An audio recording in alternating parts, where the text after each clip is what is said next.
I hate when everybody says it's not financial advice. Do your own research. This is called a Door Show for a reason. We're doing our own research together. So during I these like that. markets, during these times, you said a little something. You said, I buy all the dips. Sister, I do too. I'm all about it. So hey, Yeah. what's your best advice like during these times as far as like kind of in Oh, the man. NFT and the crypto? I mean, just high level. You don't got to get crazy. Yeah. I mean, look for ways to earn money in Web3 so that you're not investing your own money.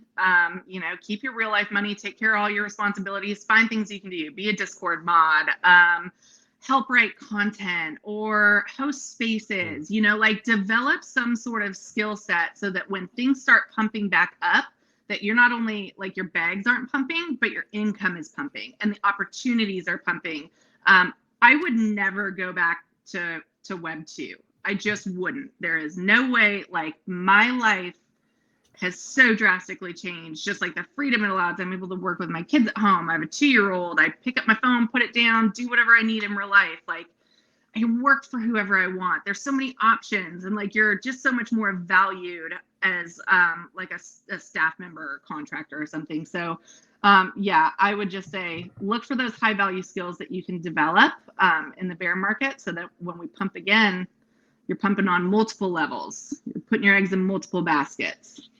Most definitely. And hey, you guys listen out there. I say this all the time, all the time about how right now is probably one of the most pivotal, crucial points in all of our lives. If you're watching this show, if you consume any of my other content, if you're on Twitter, wherever, like I say this all the time, you're involved in this space for a reason. I mean, go out there and get it. You might think that I'm crazy, but an absolute legend just told you, find a niche, find something you do. I always make the joke of, if you make IRL furniture, find a way to make Web3 furniture. Like, figure out a way to make virtual shit. And she's shaking her head because it's fact. I know it sounds crazy, but it's fact. And it can be. So do you understand how important like customer service is? So if you just got some humdrum customer service job in the real world, it could be huge in the metaverse. Absolutely huge. And I don't know if you got any additional thoughts on that.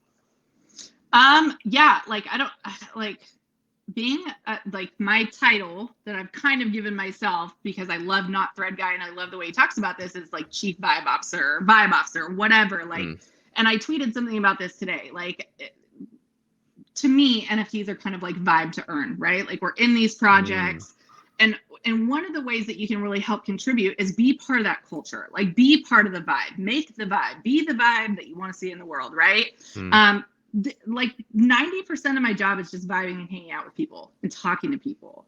Like, that's the shit. And I know that 90% of us out here can do that, right? So like, even if you feel like you don't have any translatable skills, like, can you talk? Okay, great. Go hang out in Twitter spaces, your own, so yeah. The possibilities are endless. We're just getting started. This is like the very first iteration of Web3. Go crazy. I agree so much, so just wholeheartedly with everything you say, because it's kind of how I got my start in Web3. I just kept showing up as a community member, kept hanging out, kept talking on spaces, kept investing a little bit more. And, eventually I was just into a spot where I kind of got asked to join a team and like, hey, you seem like you're starting to pick some shit up about the space. I think you would be an asset. And then bang, now I just helped sell out the Ether Brews. Shout out Duncan. Shout out everything we're doing over there. Yeah, let's go. Yeah. Right? I love Duncan. Absolutely amazing. Congrats again to the Ether Brews. Thank you. I mean, it's been so for the one time. Brew Crew. It's just been so much fun. I mean, it is. You said it with what you've been invested in. With the Yetis. We could have left the project so many times. There were so many adversities, so many bumps, so many things that we could have just easily rugged the project, say, peace out, everybody. Duncan takes the bag, pays us out a little bit. Y'all can see you later. But Duncan dropped the biggest alpha yet. I mean, he dropped that he's actually building a business behind the Ether Brews, and the Ether Brews are essentially the Genesis holders now, and they're going to literally get repaid in their back pockets, and people are sleeping. That floor's at 0.03 right now. Just because a couple of paper, it's insane.